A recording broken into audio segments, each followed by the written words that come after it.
This video is part 2 of my two-parter about Maes Knoll, that Iron Age fort there at the top of the screen, and Stanton Drew stone circles, which is 2 miles away at most. I did part 1 of this video going from Norton Marroward to Norton Hawkfield,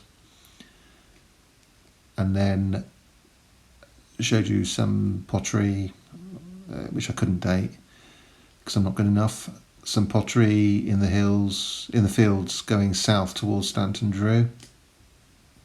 So go back to part 1 if that's the sort of thing that interests you. This is Stanton Drew circles, which are a major monument in South Britain. We've come from up there.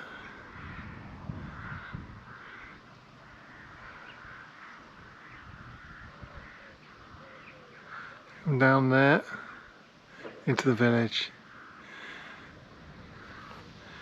Here's the stone circle. Stone circles.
So this is Stanton Drew.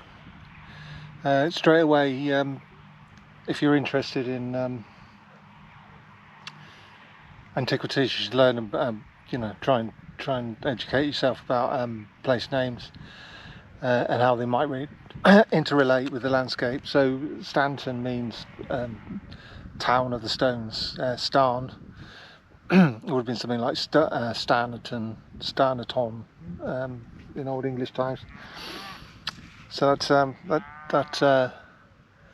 and these are the stones they're talking about. The Drew bit is interesting because antiquarians got all very excited about the idea of Drew, because a Drew is one of 2 things in the old Celtic, the old Brythonic language, which is basically Welsh, very ancient Welsh.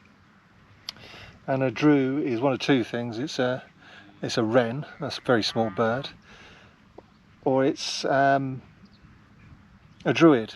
But what complicates that very neat idea, and we should be very cautious with very neat ideas, is that the second, very often the second name of an English town or village is the second name of an English village is named after a Norman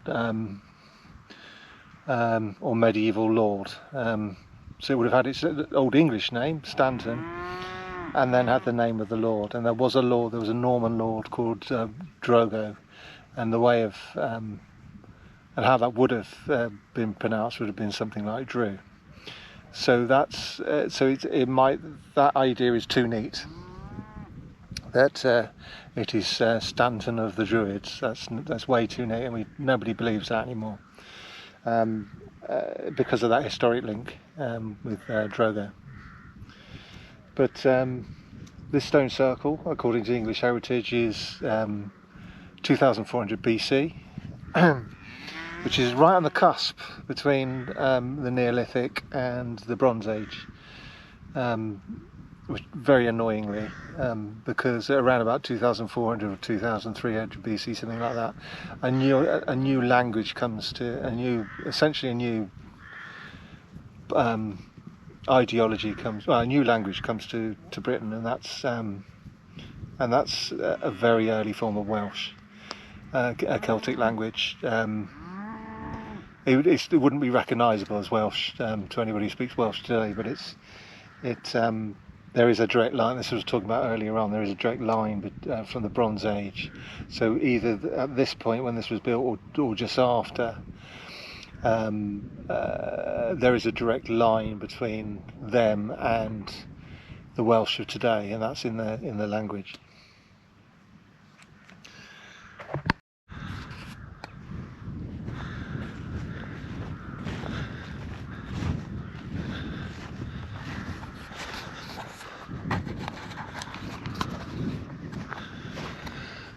So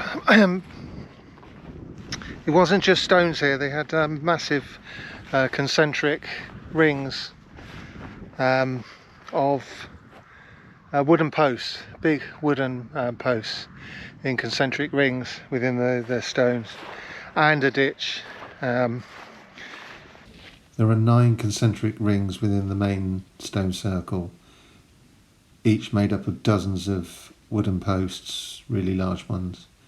And it gets even more interesting than that, in the sense that there is an avenue leading eastward to an old course of the River Chew. It's changed its course in the last 4,000 years. And there's more posts within the really small stone circle to the northeast. There are 4 even bigger wooden posts. We can see the holes in the ground where they were placed, and another avenue that leads up to the old course of the Chew. Just like Stonehenge and Avebury. So it is one of the most important, very, very big stone monuments, Neolithic monuments in Britain. And it's really, really important. Nobody knows about it. It's south of Bristol, and in the north of Bath and North East Somerset. So yeah, I do think I was talking about the difference between the cusp between the Neolithic and the Bronze Age. I think the Bronze Age culture. I mean, the bronze doesn't come with the people, the new people.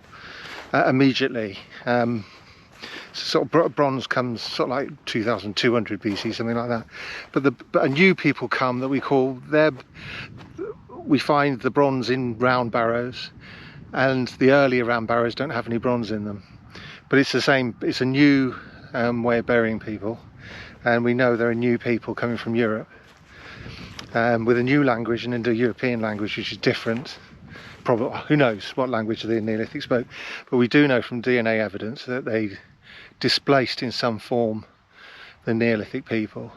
I do think this is, and according to quite a serious archaeologist historian, they brought with them the language that would later become Welsh. So I do think that these sort of stone circles were the last hurrah of the Neolithic people that weren't this new people, the old people. But they were respected in places like Stonehenge by the Bronze Age people, the beakers, who made loads, hundreds of round barrows around Stonehenge. I can't see any around here. So maybe it took them longer to get here, and they stopped doing things that way. But yeah, the Bronze Age people really respected these stone circles. They loved them so much. Their most important people with the most richest goods were buried there. And also what's similar with this and Stonehenge is that there's an avenue that goes towards the River Chew, and then we know there's an avenue that goes down to the River Avon at Stonehenge. So anyway, so that's me done for today. I hope you've enjoyed it. Please subscribe, like, etc. Leave comments, argue with me. I am an amateur. I've got my own opinions. I try to be as well read as I can be. But if I'm wrong, correct me. I want to be corrected. So anyway, yeah. So I shall see you on the next one. Ta-ta for now.